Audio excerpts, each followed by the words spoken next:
সবশেষ যখন ICC champions trophy হয়েছিল তিনি তখন ছিলেন বাংলাদেশ দলের অধিনায়ক মাশরাফি বিন মুর্তজার নেতৃত্বেই বাংলাদেশ খেলেছিল আইসিসি ইভেন্টে নিজেদের একমাত্র সেমিফাইনাল।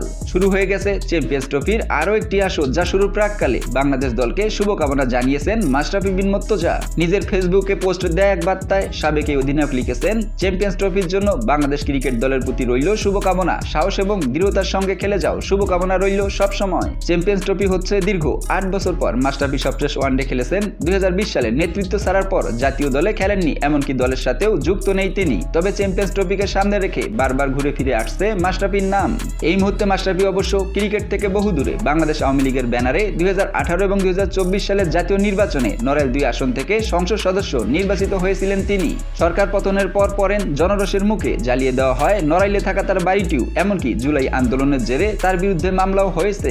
এসব কারণে সদ্য সমাপ্ত বাংলাদেশ প্রিমিয়ার লিগেও খেলতে পারেননি তিনি। ক্রিকেট পাড়ায় দীর্ঘদিন হলো খোঁজ নেই মাশরাফি। তবে পট পরিবর্তন, পরিস্থিতি পরিবর্তনেও বাংলাদেশ দলের প্রতি মাশরাফির মোহ যে একটুও কমেনি। শান্ত মিরাজদের শুভকামনা জানিয়ে যেন তাই মনে করিয়ে দিলেন।